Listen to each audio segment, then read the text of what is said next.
நான் கஷ்டப்பட்டு பிடிச்சிட்டு வந்து லாக்கப்பில் வச்சு விசாரிக்கும் போதே அவன் சொல்கிறான், சார் நீங்கள் அடிக்காதீங்க சார், இவ்வளோ தரேன் சார், நீங்கள் என்ன சார் அசால்ட்டாக இது பண்ணுறீங்க, உங்களுக்கு எத்தனை கோடி சார் வேணுங்கும் போது, சரி டக்குன்னு தேவைகள் இருக்கும்போது, சரிப்பா ரைட்டு அடிக்கலை, ஆனால் இவ்வளோ தரேன்றியா, பரவாயில்ல, நான் அவ்வளோ எதிர்பார்க்கல, இவ்வளோ காசாக கிடைக்குது, சரி நானும் உங்களோட சேர்ந்துக்கிறேன், அவ்வளோ நாள் போலீஸாக இருந்தேனே அப்படின்னு சொல்லி, அப்போ சார் யாராவது ஒருத்தர் பலிகடாகணும், நம்ம கூட டிஎஸ்பி இருக்கான்ல, அவன் தான் திருநான்னு சொல்லியிருக்கேன் நான், அவரை சிக்க வச்சுக்குவோம், நீ ஏன் கவலைப்படுற, மட்டும் எனக்கு அடிச்சு விடு, நான் பார்த்துக்கிறேன்னு சொல்லி அப்போ போட்டு விட்டு அந்த டிஎஸ்பியை காலி பண்ணிட்டேன். அப்போ டிஎஸ்பி காதர் பாட்ஷாக்கு வந்துட்டு இவர் தான் அது பண்ணாருன்ற அதனால தான் தெரிஞ்சு தானே அவர் வழக்கே போட்டிருக்காரு, அவர் கூட இருந்தவர் தானே.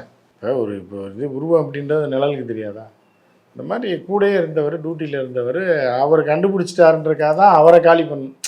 காதர் பாட்ஷா கண்டுபிட்டே கல்பிரிட் நீ தான் வந்து திருடனே நீ.